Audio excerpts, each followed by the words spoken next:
Hello and welcome to episode 149 of Page One, the Writers Podcast. I'm Tarek. I'm Marco, and thanks for joining us on the podcast where we like to speak to writers of all kinds about their writing careers, find out how they got into the industry, and try and get as many hints and tips from them as possible.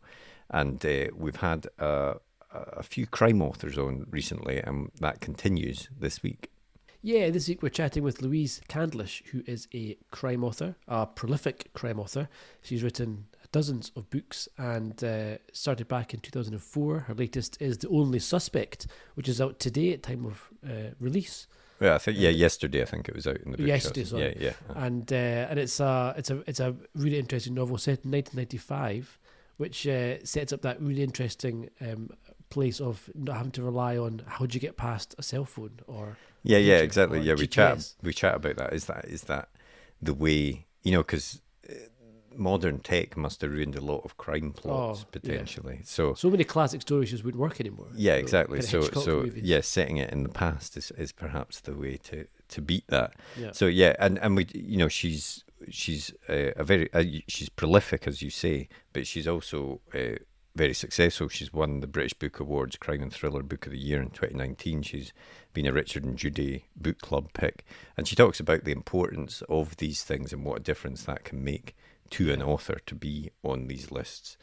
So it's a really great chat. We'll get straight into it after a quick advert for our writer's notebook, and then we'll be back at the end of the podcast with a bit more chat and to let you know about our next guest for our 150th episode. Oh, exciting.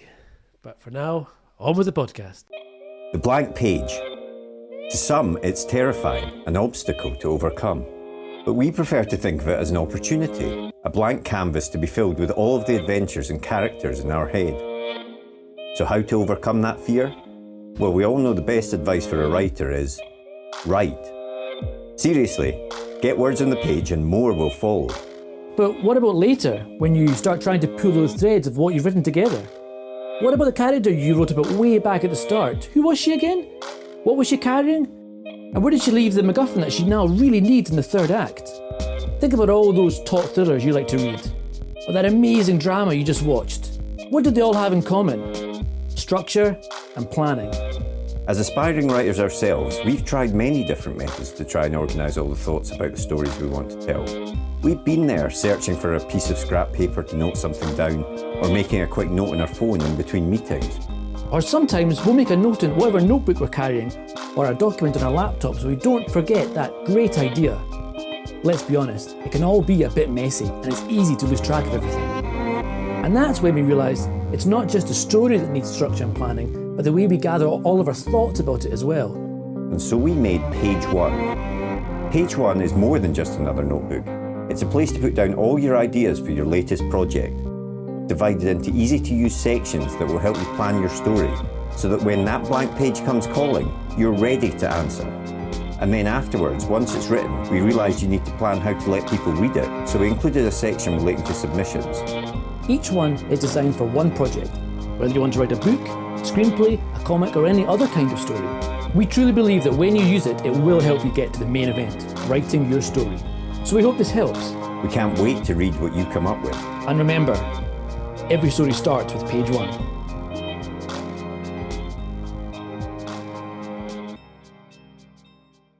Did you always want to be a writer? No, I don't think so. I can't actually remember when I thought I might like to be a writer. I did write as a child, ridiculous novels with ridiculous titles, and they were illustrated with ridiculous illustrations. But then I kind of, got into other things and wanted to work in TV or wanted to work in marketing. So I kind of forgot about my writing ambitions, genuinely forgot about them until I was kind of in my early 30s. So what was it that drew you back into that world then? Well, I think that it was partly that I just had some time off. I had worked nonstop from virtually the day of leaving university to going on this sabbatical in my early 30s. I went to Sicily, just backpacking for 2 months. It wasn't a big deal. Wow. But I obviously just had this kind of working discipline and just found it very, very difficult to not do anything. Mm-hmm. And so the moment I was on my own, I I just felt my brain starting to work. And I had this sort of sudden idea for a story, and it was set there. So I think I was obviously inspired by the setting. And so I just started writing it in a notebook, not unlike one of your notebooks. And when I got back, I typed it up. I mean, it sounds like something from the 50s, doesn't it? The idea that you would do anything in longhand. This was in 2001, end of 2001, so over 20 years ago now. Yeah, and that book was published. I was very lucky that my very first attempt So was that published. book became Prickly Heat. Yes, Prickly novel, Heat, which has literally just been reissued actually nice. many years later as The Island Hideaway. Okay. Not very many people bought it with its first title, so I think it was considered okay to change the title. So once you'd been on your holiday or your travels, and you came back and you typed up this novel, what was it that made, what did you do next? What was your next step? Did you think this needs to do some redrafting? Do you think I'm going to start trying to find an agent? What was your next moves? Well, I kind of worked on it in a sort of instinctive way, improving it and adding little layers. I mean, now when I read it, it's an incredibly simple linear story. Although actually there are some flashbacks, so it wasn't totally journaling. I just I researched how to get an agent. I wasn't working in the industry. I had previously worked in non-fiction publishing, but that didn't really involve agents, and it was a completely separate industry, so I didn't have any contacts at all. So I just looked up what you were supposed to do, and what you were supposed to do was go and have a look at the acknowledgements in books that you'd enjoyed, and see who those authors' agents were, and then you approached them. And in those days, it was, you printed out the first 3 chapters, you composed a letter and printed it out, and then you sent it all off. And then you waited 6 weeks for yay or nay from one agent, and only when you'd heard back from that agent were you supposed to then try the next one. So it seemed like I'm quite impatient, and it seemed like a very long-winded protocol. So I broke the rules and sent out to sort of 8 agents at once. I got my first rejection after 6 weeks. I thought, right, I can't be waiting. I can't go through 100 agents with 6 weeks each. So when I think about it now, it feels so innocent and sweet and naive, because now it's, people will just maybe send, I don't know, 250 agents at one click of a button. Of the enter key. It was all very, all much slower then. And I think it kind of probably did weed out people who weren't really that interested and were just trying their luck, because, there was a financial input. You had to pay for postage. You had to, not everyone had a printer. You had to go and pay for printing. It is a very different world now, isn't it? I mean, as you say, it's not just that kind of little bit of a barrier puts off a lot of people in terms of the effort to ship it out, to mail it to people. But I suppose you've also got the Kindle store, and people can put their own books out there. So it's amazing how it's changed over the last 10 years or so. It's so great. I mean, I think it's really good now. I think it is, difficult for agents and editors who probably have far more submissions than they ever had in the old days. Oh yeah, I think those who span both pre-digital and digital eras. But it's just great that everyone has access. I think that, when I was starting out, it felt very closed circle. It felt quite Oxbridgey. There was, real snobbery about commercial fiction. Okay. The newspaper critics were, very much a closed shop. There were no bloggers diluting the mix. It was just a really narrow gene pool. Yeah. And, I even though I probably seem like someone who's very much an insider, I was completely an outsider. I didn't know anyone at all and just had to figure it all out for myself. But that's why we have agents, because they've already got it figured out. And so how many of these letters did you have to send out before you got some interest? I can't remember exactly, maybe 10. And then I had a few. Then I went on holiday, or I went away for the weekend or something, and I came back and picked up voicemail. on the landline. My God, I would honestly do feel like I'm giving you a historical depiction telegram. Here. Yeah, I checked my faxes. And I had a few who were interested, and so I, chatted to them on the phone. But I always tell first-time authors who are looking for an agent that one agent I didn't hear from until after the book was on the shelf, wow. And which was a good 2 years later, and it was a rejection. Satisfying rejection, I imagine. It must exactly. That one. There's probably still rejections in the post, lost in the post from that era, because I don't think I did hear from everyone. But those were the days. Yeah. I mean, and that must have been quite a sense of achievement getting that first book out there, and since then you've been hugely prolific. You've essentially been a book a year when you look at your back list of books. I mean, I have to say, how do you manage to keep your schedule? Well, don't forget that's sort of all I've done. I haven't, some people are working full time and still knocking out books every year. So I don't think it's that much of an accomplishment in terms of, the amount of work that you need to do. But I think what has been, what I am quite proud of is just having new ideas every year. And because I much prefer the ideas stage to the execution of the idea, pat on the back to myself for actually seeing it through, because I do find the process quite painful at times, and I'm always wanting to get on to the next thing because I've had the next big idea. So I guess I've always had a work ethic. I've always worked. I mean, as I just said, I couldn't even go backpacking for 2 months without starting a project. So I wouldn't have ever imagined I would turn into that workaholic person, but it turns out that that's what I am. So I mean, I wanted to touch on that, your actual process. Is it quite a sort of daily routine in terms of your writing? Do you write between certain hours and things like that? When I'm writing, which is by no means that all year round, I will try and get some words down as early in the morning as I can, by which I mean 9:30. I don't mean 6:30, but I don't lounge around and then start in the afternoon. And I know some people are very much night owls and get their best work done late at night. I'm more of a daytime writer.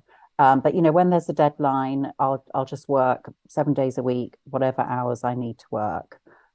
It's quite loose, and I think that's because I just have the confidence now that I know I'm going to get it done. There's no such thing as writer's block for me. I know that I have to just sort of power through, even if I'm not feeling very inspired, and I know that I will do that because I've done it 16 times now. And so yeah, I'm quite relaxed about it. I've never done that kind of daily word count because that gives me the heebie-jeebies. I mean, one bad day, I'm constantly having bad days, and then I might start to feel the doubts. And so I tend to do weekly or even monthly word counts, but they tend to be along the lines of 1,000 words a day. So it will be I might challenge myself to do 6,000 or 7,000 words a week rather than 5,000, but it would normally be about 5,000. And if you know what you're writing and you just get on with it, you've got a first draft quite quickly. If you think that it's going to be 80 or 90,000 words, and you're doing 5,000 a week, it doesn't take that long. But then the kind of the process of improving and layering and rewriting and redrafting, and there's so much. I do so much before anyone else sees it because it's just a shameful mess until it's had the full works.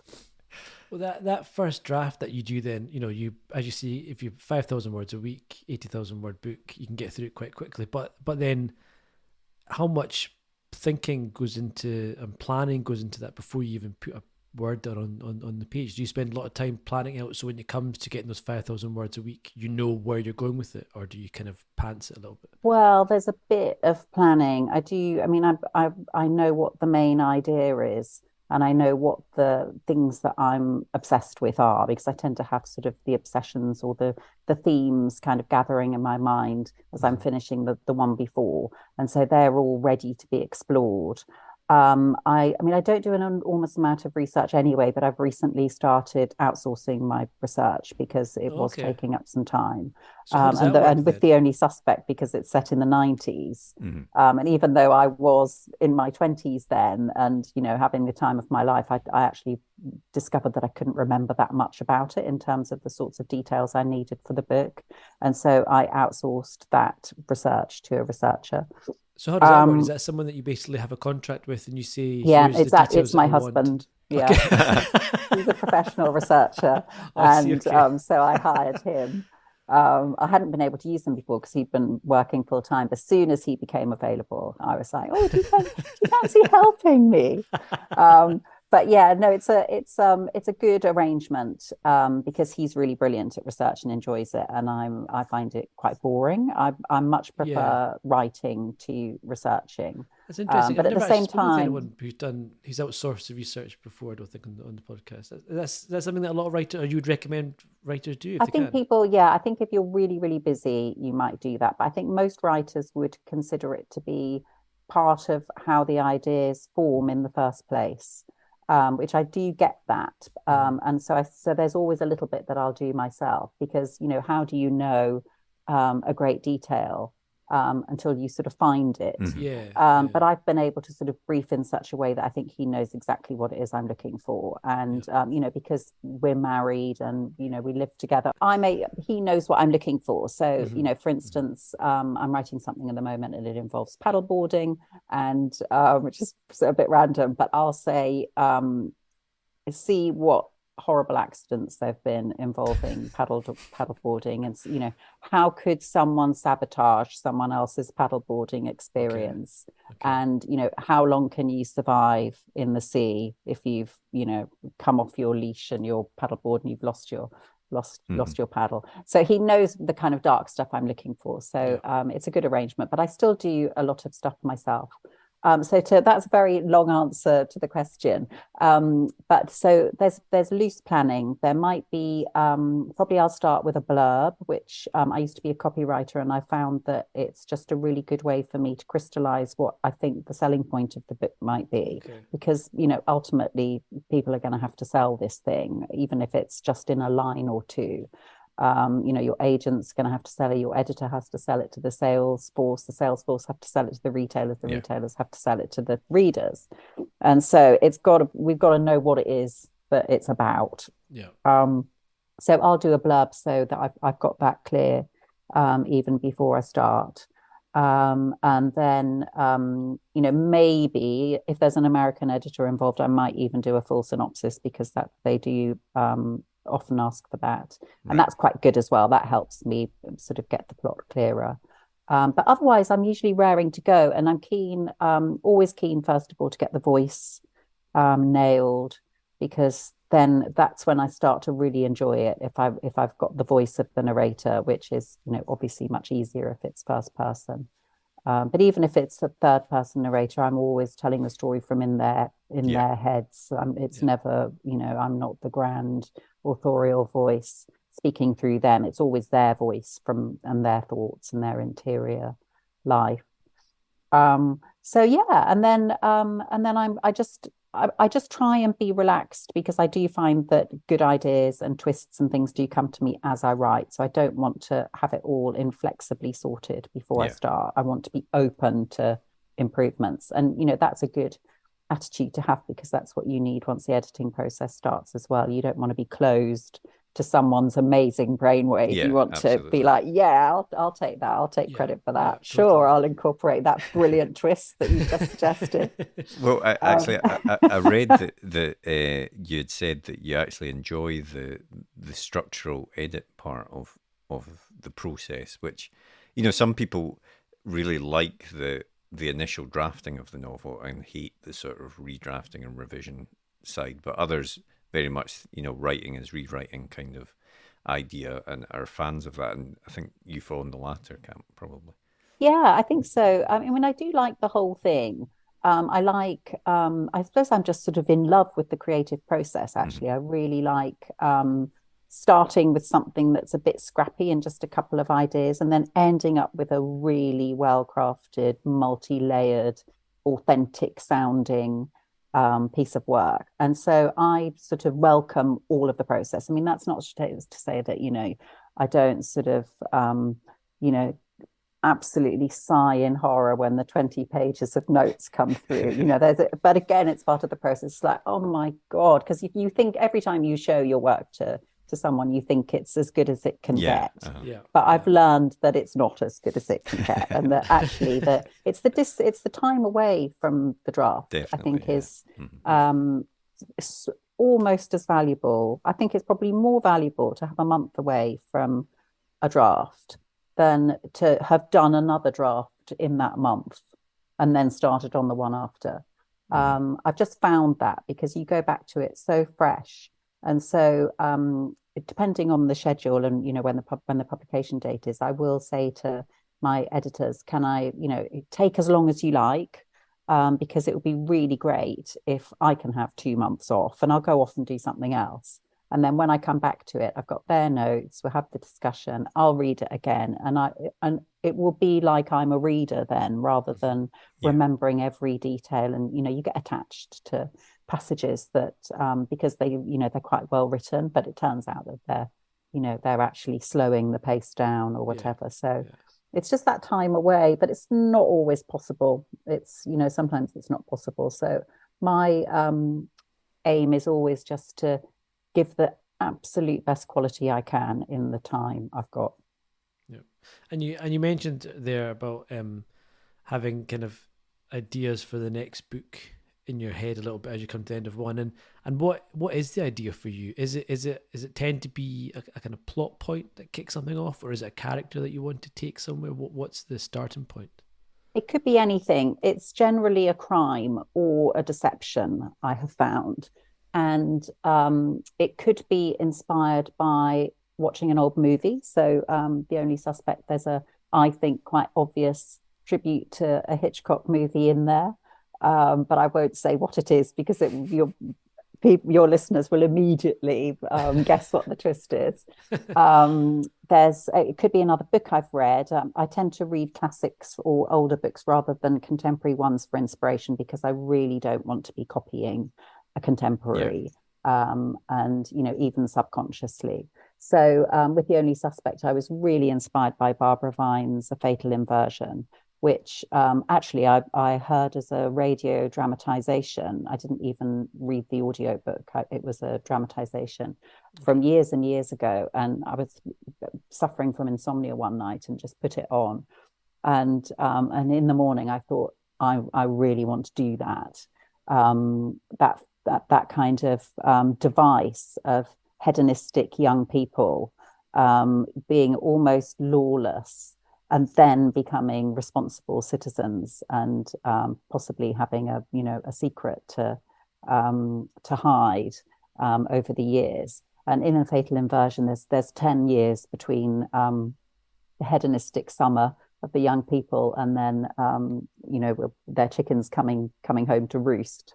But I gave it 25 years because of the nature of the crime and the deception that I wanted to include. I knew it couldn't be in the digital age. It had to be the 90s. It had to be pre-mobile phones, really, or certainly pre, everyone having a mobile phone. So I thought 95 was probably about the latest I could get away with. And then so there'll be those inspirations. I might have heard a song that might inspire a storyline. It might be a place. With The Only Suspect, I had all of these ingredients that I knew I wanted to include, but I couldn't really think of how it could work. It was just germinating. And I went for a walk. This was in lockdown when you were constantly looking for new places to go for a walk. And I went for a walk along an old railway track in southeast London that had become a nature trail, and it's 1/2 mile long. And I went with no expectation of having an idea or thinking of anything other than, God, isn't it boring being in lockdown? But by the time I'd come back after this mile walk, all of the elements that I'd been playing with in my mind had knitted together into the plot. And so, that is the creative process, isn't it? You never know when it's going to strike. And that's why I try not to rush it along, because I know that it needs time. But so far, it has come to me in the nick of time. No, but it often happens that way, isn't it? Yeah. Like if you sort of are, if you sit down and really try and think, how is this going to work? That's when a block, I think, can occur. But if you sort of take a step away, then suddenly it can, in the back of your mind, it can work itself out. Yeah, that's so true. I always remember when I worked in advertising, that clients would want to, I was a copywriter, and clients would want to get together with the creative team to brainstorm. And it's so hard to explain that you don't get your best ideas from brainstorming. You don't just turn it on. No, that's right. It just happens at its own pace. And that's the beauty of a job like novel writing, that you've got the luxury of that time. Whereas in a corporate environment, you really are expected to just turn it on and, demonstrate it in front of clients, what it's like to be creative. And you said that The Only Suspect, which is the new book, set in 1995.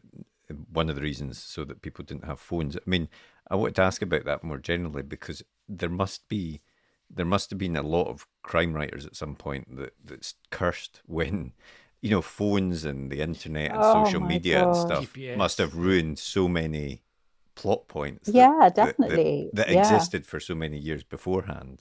Essentially. Yeah, I mean, think about any Agatha Christie. Yeah, you couldn't really set in the present day. Because it's not just mobile phones, although that is very tricky with my plots, because I love a deception, I love a mistaken identity, all of which can be rumbled in 10 seconds by having a quick look at Instagram or Facebook or something. But it's very tricky. It's also CCTV is very tough. My plots tend to be set in London. It's got more CCTV than any other city outside of China in the entire world. That you barely can walk a block without having a camera picking you up. And even if there isn't an official one, a municipal one, or a one in the street, but a police camera. People have got cameras on their doorsteps now, and it's actually great for crime detection, but it's not great for getting away with crime, which is what you're trying to write about. Yeah. So I mean, you can do it with the other passenger. That was a very intricate deception plot. And I did have my work cut out making that work in a contemporary setting with mobile phones and with cameras. And basically I had to create black spots where there were no cameras for the perpetrators to get away with it. But in reality, it's very, very hard to get away with a crime now, particularly murder. I mean, as we know, murderers are always caught now, thank God. But if you think of the heyday of the serial killer in the 70s, that was because there was no surveillance. They didn't even have 999 or 911. They didn't even have emergency call out structures. So I had to go back in time, and it turned out to be one of the most wonderful things I've done, because I loved writing about the 90s. It was just fab. I mean, really because fantastic. I watched I can't remember which serial killer it was, but there was a documentary on Netflix. It was a 70s one, and the stuff the guy was doing nowadays, as you say, he would have been caught within the first day of what he was doing. But it was sort of unbelievable watching it and saying, how did he get away with this? Well, maybe it was the one on the Golden State Killer. Because I think it was the investigation into his spree of rapes and murders that led to 911 becoming a thing. Right. Before that, you had to wait till the following morning and just call your local police precinct and say, "Oh, this guy came and murdered my girlfriend." Yeah. It's really extraordinary, and obviously they didn't have DNA either. So the combination of no surveillance, no mobile phones, no sort of emergency call out, and no DNA meant that you could get away with anything in those days. I think, unless there was a witness, then you could get away with it. But as soon as they had DNA and cameras, and bones. It's a bit Kind of trickier. ruined it for the serial killers out there. Yeah, which I think is in a way why it's maybe domestic noir has thrived because it's all behind closed doors. Yeah, it's a good point, And actually. and so it's not about traditional procedural investigations. It's more about, what suspicions in your mind, going back to the whole sort of Hitchcockian sort of vibe. So maybe that's why. But hats off to Ian Rankin and Mark Billingham and Val McDermid and Cara Hunter and all of the authors doing brilliant procedural crime fiction, because it's very hard now. Absolutely. Very, very hard. I wanted to ask you a little about Our House, which was your book, which came out in 2018, and it was a really big hit for you. That book, it won Crime and Thriller Book of the Year. It was turned into a TV series. I mean, what did you have much involvement in that TV show? What was that like? Was winning that prize and having that kind of spotlight, was that a really big moment for you? Yeah, absolutely. Because before I wrote Our House, I was about to give up because I'd written, I can't remember exactly how many novels, 10 or 11. And I was quite demoralized, even though I always understood that, this was a career I wanted sort of to have longevity rather than, sort of one-hit wonders. I had reached the point where I was thinking, actually, I don't think it's going to happen. And I'm actually not earning very much money. And I'm just full of dismay. And I really didn't want to turn into a sort of bitter also ran. And I could sense that might start to happen. And so I thought, okay, I'll take a little break. And I was out of contract and I decided not to renew with the publisher I was with. And luckily my husband, now my researcher, was working full time then. And so that we did have a salary coming into our household. But it was quite tough because I didn't really know what to do next, having a little think about it.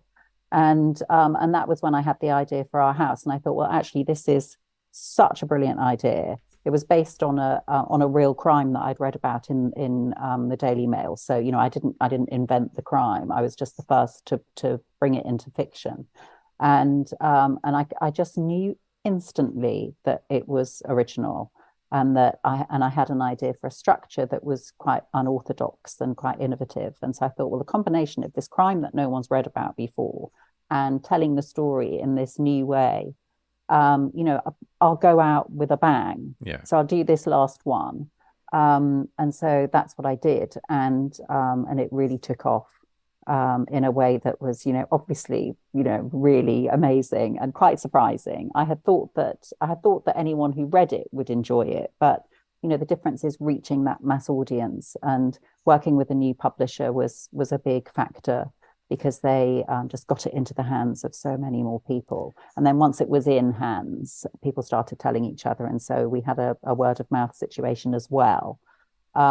So I think that I just benefited from it being quite zeitgeisty without my having sort of done that cynically. I just happened to be really interested in something that lots of other people were interested in, which was property. Yeah. And it's funny that how that happens, although it may be, of course, confirmation bias because it's the people we speak to. But you know, when people are almost like, right, I'm going to give this one more shot, or I'm going to leave it all out there, and suddenly that's the one that takes off and is the big success. Because it's definitely happened to other guests that we've had on. Have said similar things on the podcast as well.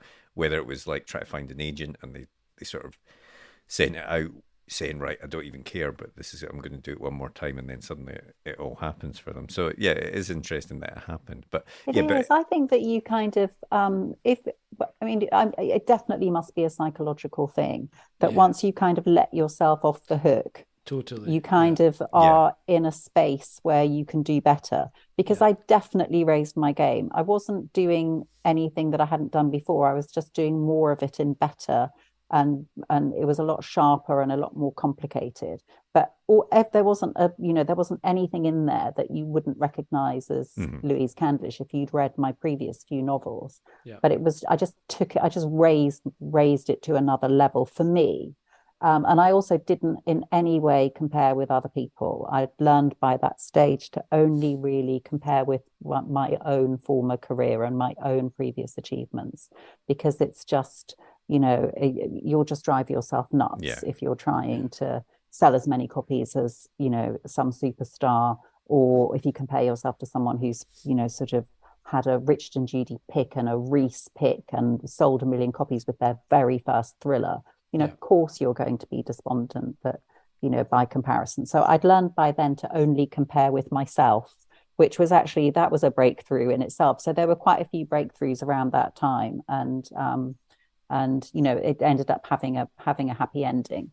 But it's a good story, though, because it's inspiring. But I'm sure there are lots of situations where people give it a last shot and then nothing happens. No, and then, they're driving a cab or whatever, which is, I'm sure, what I would have done. Had you found it hard in the run up to that point in terms of renewing your contract and stuff? Were you having conversations with your editors and stuff about what books they thought you should be writing and where you should see yourself in the marketplace or something? Well, I was very lucky to have an agent who is still my agent, Sheila Crowley, who very much follows the philosophy that if an author is excited about something, they should be allowed to write it, rather than saying, well, actually, that's selling well at the moment. Because, and I've never wanted to chase trends. It's anathema to me.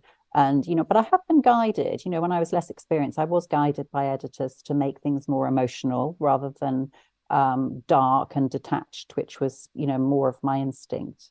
But by that point, I just knew that I had to do it my way, as well as I could, and see what happened. But in terms of getting new contracts, I was lucky to have a great agent who, was always keeping editors interested in me, even when the books weren't selling. But also, I'd always had quite a few fans within the industry and editors who wanted to work with me because they'd read previous books. But what I didn't have was any value in the marketplace. So, I was having to write for not very much money. And, even figures of advances that sound enormous are not when you break it down to, it's 2 years' work. You've got to pay your tax. You've got to pay your agent. I was really relatively on Skid Row before our house. I was, barely contributing to the household finances. Certainly not paying into a pension or any of the things that you're supposed to be doing in your, I was in my 40s. So, I really was, not doing well financially. So I was allowed to write, but I wasn't paid very much. And that's fine. That's just how it is. You shouldn't be paid enormous amounts of money if you can't sell books. You should only get the money once you've proven that you can sell the books. And that can be a pressure as well for, first-time authors who get these huge advances. It's not very nice knowing that you haven't earned out your advance and, your value has gone down. So the ideal trajectory is to kind of build and build and build and build. Yeah. But I've just not really had that. Mine's been such a up and down roller coaster. So I've just learned to just to understand that I'm not entitled to have a contract. I'm not entitled to make a lot of money. I have to earn it. Every single book has to earn it afresh. Yeah. And you could say it was the start of a hot streak for you, because the other passenger then went on to become Richard and Judy Book Club pick as well. What was that experience like? Because I know it happened, unfortunately, during the pandemic, so I imagine it was a slightly different experience than otherwise might have been. It was very different because not only did you not get to meet Richard and Judy in the flesh because we were in lockdown, but Richard and Judy is a W.H. Smith based promotion, and that W.H. Smith travel is a big part of their business. Sell a lot of fiction, a lot of Richard and Judy out of the airports and the train stations, but they weren't really operating in the normal way. Some of them, were barely open, and so so we weren't able to capitalize in the way that you would have done had it been a couple of years earlier. But I was still thrilled, and it was always something that I'd wanted, and I've always thought they've made great picks over the years. And I've always really admired their taste, the way they balance a debut with a established author with something that's a bit quirky. And I just always thought my books would sit quite well in a Richard Judy Book Club. And so, and our house wasn't in the book club. I hadn't ever been. I might have been longlisted once before, actually. So I just I thought, oh well, that's not going to happen for me, and that's fine, because our house had been Waterstone's Thriller of the Month, and that was a real career-changing thing. I think that's when I first appreciated how getting a spot on these big promotions, it doesn't just double your sales; it can increase them tenfold. Oh, wow, okay. It makes a big difference. But no, it was great, and we did do the video interview rather than in the flesh. We did it over Zoom, and it was actually lovely. What I'm not sure people realize is that they genuinely read everything multiple times. I was going to ask that. Make the decision. So they actually read they're everything proper and readers. decide. Yeah, that's awesome. Yeah. I think because they have, they come from a journalistic background. They're both authors as well. They're not a celebrity fronting a book club. They were readers who wanted to bring their book picks to other people. And so when we chatted, it was obvious that they read all of my books, and they were able to compare the other passenger with the ones that had come before. And it was lovely. It was a career highlight. I'm so happy to have had that experience, even though it was on screen rather than in the flesh. And I wanted to ask you about the TV version of Our House. I mean, what was the process with that? Did you have any involvement in that at all? Well, again, that was all happening in lockdown. Yeah. And I've since been much more involved in the development of TV stuff, because I've got several of my books that are under option at the moment and in various stages of development. But with Our House, my main involvement, I guess, was talking with Simon Ashdown, who was the screenwriter. He would ring every so often to pick my brains about some of the characters, and he was my main point of contact. So I wasn't involved in the production, and I wasn't involved in the writing the scripts, and I wasn't involved in casting. But I was just always kept in the loop, and then, even though we had crazy COVID related protocols on set, I was able to go to the set a few times and meet everyone. Watching actors read out lines that you'd written, situations that you created and stuff. That's cool. Well, and he's such a skillful screenwriter that I actually couldn't remember which were my lines that he was using from the book and which were his own, because it's always a blend. It was, I found it quite surreal, actually. At first, it took me a good hour on set to sort of just come to terms with it. I found it a bit out of body, particularly because these sound stages are so, they're so huge. It was like this enormous, great big sort of like a hangar, and and it had a building of the house in it. The interiors of the house were all built in this huge space, and so it just, I think, as an experience, generally, it was surreal, because I'd never been to a drama TV set before. I'd been in a kind of studio audience and stuff like that, but I'd never seen a drama, the interiors that they create. So that was just mind-blowing in its own right. And then to discover that, it was my characters and the kitchen as I described it.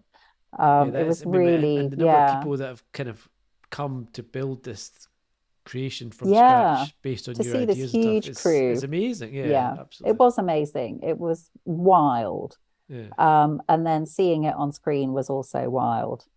But it's unbelievable the amount of work that goes into getting one of those shows on screen. I mean, we're talking about incredibly dedicated people who've been pitching it and pulling it all together and getting the finance together, and then even before there's a script, and then the casting and the exciting bit is really last minute. So I found it very really interesting. And I also found, from a writing point of view, reading scripts and seeing the process of how a screenwriter adapts a book, actually quite instructive for my writing. It made me think, why am I complicating things all the time?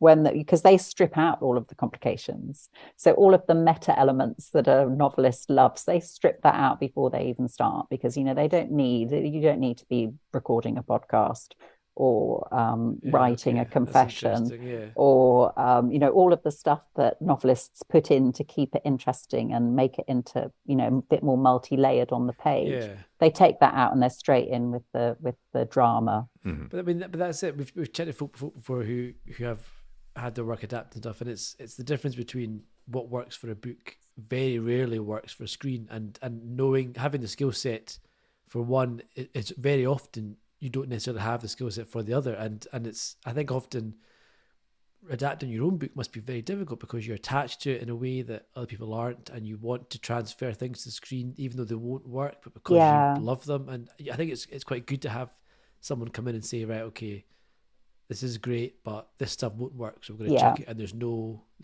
kind of emotional attachment to anything.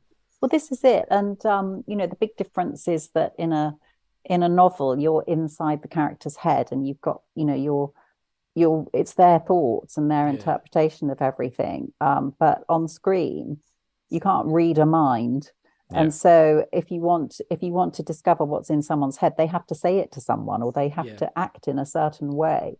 And it just made me realize, quite how much of a psychological thriller is psychological rather than thrilling. And so it made me kind of have a little look at the balance, and just also about the settings, moving people around a lot more rather than, them always being in one location. I found it to be really helpful and fascinating.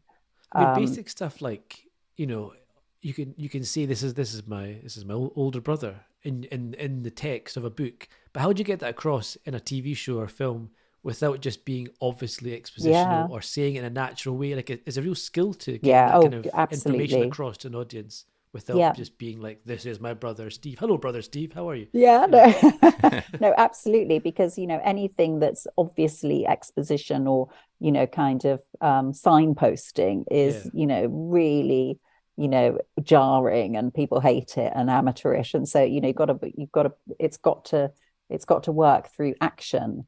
I think as well, for sort of opening up the points of view. So, because I some of my favorite of my own novels have had one narrator in the first person, and I really enjoyed being in their mind, like Jamie and the other passenger. And in The Only Suspect, we've got Alex and Rick are the two narrators, and it's absolutely restricted to what they want to tell the reader, and how they interpret everyone else's motivations and what they do with, the information they're given.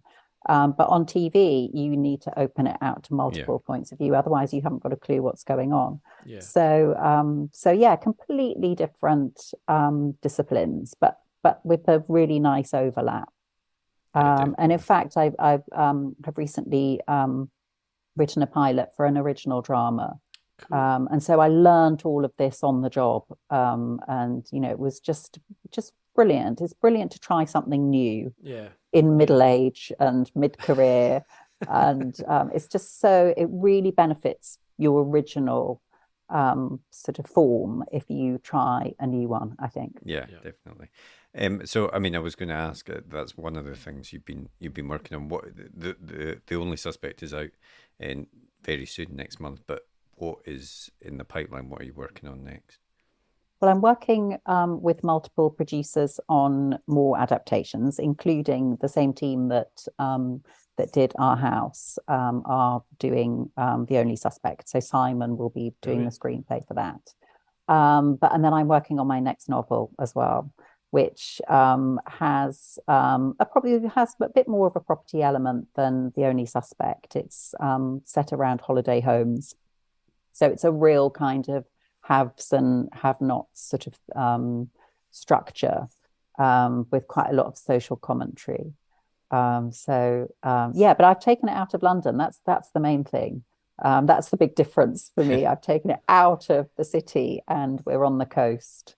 on the south Paddleboarding. coast. Yeah. So that's been fun. I've written it on my sofa in London, but it's not set on my sofa in London for once. I'm imagining your husband's just what happens if someone gets shot with a blank and he's like, oh God, I'll go find out, and he's increasingly more dangerous. No, death. absolutely. The things he gets asked to. I won't even say what the first thing was. The opening scene that I've put in this new book is so crazy. I wasn't sure if you could physically do it, and so that was the first thing he had to research for me. But yeah, I mean, I'll say to him when I was writing The Heights, I said to him, there's this middle-aged, middle-class mum in Beckenham, and she needs a gun. How does she get one? What kind? She needs a gun that's really easy to shoot. She's never handled one before in her life. And then he goes away, and then he'll come back and present it to me, and it's just great. Brings a gun wrapped in a towel. This is how I appear to be so prolific, because I don't have to go and discover that for myself. Yeah. I certainly don't do the things. I mean, that's one of the most brilliant things when people think you've done the stuff in your novels. It's like, I'd be in prison.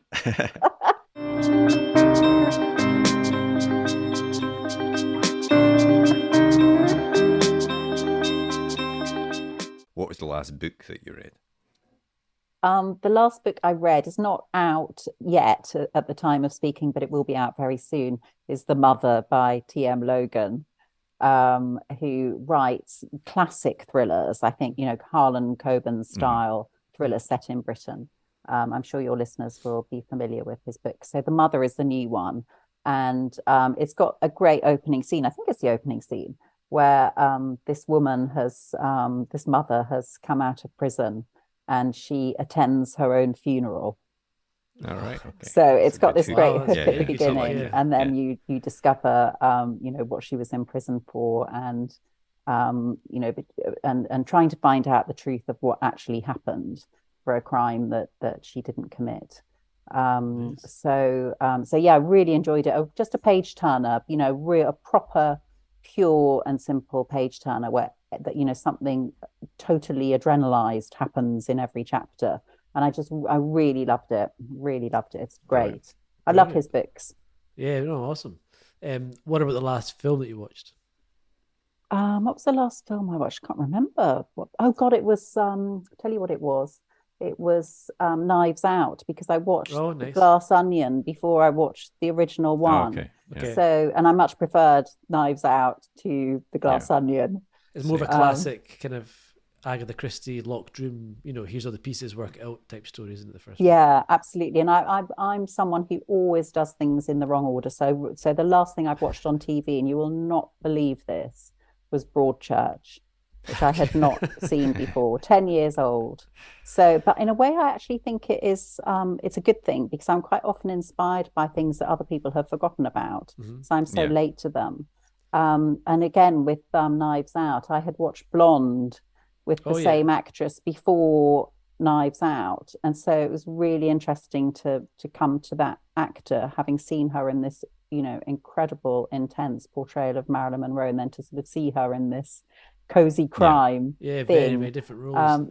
So they're the last things that I watched. And then and also recently I watched, again, quite late, but late this time only by a few months, the second season of White Lotus. I've heard nothing but good things about that show. I've never watched either of them, so I've heard you would love. Everyone loves them. It's good though, when you come to these things a bit late and you kind of miss all the hype and stuff, and you can make your own mind up a little bit. You don't get caught up or don't get your expectations set too high or whatever. Yeah, I think it's much better to be out of sync with everyone else. I have learned that in every aspect of my life. So they're my latest viewings. And nice. And then what am I reading next? I've got a whole load of proofs. Oh, that's right. I'm going to read Lucy Clarke's The Hike, which is apparently set in Norway. And I think there's something very kind of enticing about the idea of crimes committed out in the wilderness, Yeah. where no one can hear you scream. It's a subgenre in its own But right. it often solves the mobile phone problem as Yes. Yeah, Yes. no signal on this hill, I'm afraid. Yeah, exactly. Maybe that's why this has proliferated, because there are so many books now set on remote islands and up in totally. the mountains, and that's it. Yeah. That's it. Yeah. So you've either got to go back to the 90s or earlier, or you've got to get out of civilization. Yeah, exactly. They're the two choices here on in. Well, the very last thing we do is a super quick fire either or, and I always say there's no right answer here apart from one of them, but we'll start off with Gillian Flynn or Harriet Tice. I love both. Can I say both? No, I'm afraid you can't say both. I'll have to go for Flynn then, because Gone Girl was a game changer for us all. That's fair enough. Yeah, it was. TV or cinema? Oh, TV. Night Owl or Early Bird? Night Owl. Music or no music when you're writing? No music. But if I do listen to music, it will have no lyrics. It will be a film score. And last one, I'm going to go for audiobook or ebook. Audiobook. I love audiobooks, and I love radio plays and radio dramatizations of books.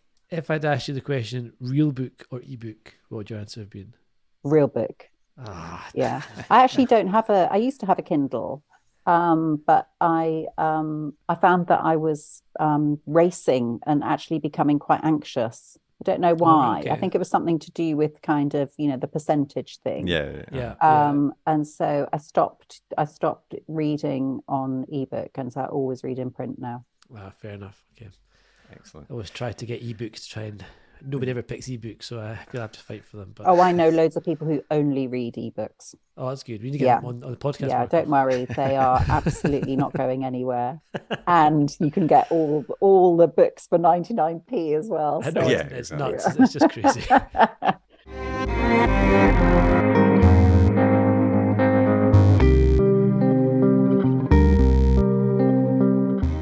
Well, thanks very much to Louise. That was a lot of fun, that chat. And, interesting always, I think, as well, to speak to authors whose work has been adapted for the screen in some way. And, I do wonder if the profile of, I mentioned this at the start, but the profile of being on these lists, the picks for the Richard Judy Book Club and stuff like that, helps your book get noticed and helps your book get picked up for these different things. Obviously, TV is always looking for these sort of domestic noir thriller type books as well. They're very popular on TV as well as being books as well.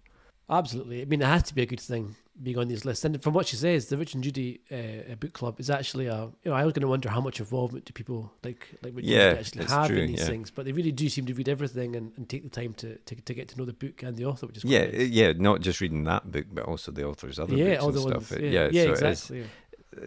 I always thought it was just sort of, here, I'll provide my name for this thing. Yeah, but slap it on a sticker and you're exactly. done. But it's obviously more than that, which is quite nice. Yeah, if it isn't more than that, then they've got very, very good researchers, clearly, that can feed them their lines. But yes, so again, thanks to Louise for coming onto the podcast. And you can pick up The Only Suspect now. As I say, it was out yesterday in the bookshops, and we'll put a link in the podcast description as well if you want to pick it up online. And next week, for our 150th episode, we are going into the world of indie or self-publishing. Yeah, next week we have a very interesting guest, Mr. Ryan Cahill. He's a self-pubbed author, as Marco said, and he's a fantasy author. So we're moving away from crime into the fantasy realm. And Ryan's someone who's fairly new in the scene. And the reason we've picked him for our 150th episode spectacular is because he's really a great example of someone who has done a fantastic job of branding themselves, doing the research, marketing, making an impact, and his books have been massive successes. And I think if you're at all interested in the self-pubbed area and want to get some hints and tips, then Ryan is the man for you. Absolutely. He talks about how it's not just, if you're going to go down that route and take it seriously, as he clearly does, then you have to think of yourself not only as the author, but also your own publisher and everything that absolutely. entails. But you alluded to it there. He's had massive success. His first book was out in 2021, I think, but his third novel just came out and broke the Broken Bindings website. So many people, because he also gets them printed by the Broken Binding, so many people were searching for it and wanting to buy it. So, he is the example of, I think, important that it's a modern success story in self-publishing, because we have had people like Hugh Howey on before, who obviously broke through with Wool, and still, I think, does self-publish some stuff, does trad publish other stuff. But I've always thought that there was a time at the start of self-publishing, if you like, around the 2010s, that it was the time to get into it, and if you were a success, then suddenly you could make a huge success of it, a huge amount of money out of it. But more recently, it's obviously more difficult because the market's more flooded, and it's really interesting hearing what Ryan has to say about how he does it. So yeah, it's a great episode, so we hope you tune in for that one. If you have enjoyed this episode or any of our previous episodes, we would really appreciate it if you could take the time to give us a rating and review on your favourite podcast app, because that allows us to continue to get great guests on the podcast. And of course, if you have any questions or comments, you can always drop us an email, which is podcast@rightgear.co.uk, or you can send us a tweet in the Twitter machine, which is at UKPage1. I always pause. I was giving you a chance. Every time I get this point, I'm like, I really should have. It's literally as easy as going to writing.exchange/@page1pod, and you'll find us on Mastodon there. Writing.exchange/@page1pod. @page1pod. Yes. That's. I think that's just badly written grammar. That doesn't make any sense. Oh dear. We'll try and get you up to speed with modern technology before next. Back in my day, we exactly never had this before the next episode. But otherwise, have a great week, and we'll see you next episode. See you later. Well, I hope you enjoyed that episode. If you did, please leave a comment down below, hit that thumbs up button, and be sure to hit that subscribe button as well, so you never miss an episode like these ones below. And if you want to get in touch, you can always drop us a tweet in the Twitter machine, which is at UKPage1, as evidenced here, and our other social media channels are available. Otherwise, we hope to see you next episode. See you later.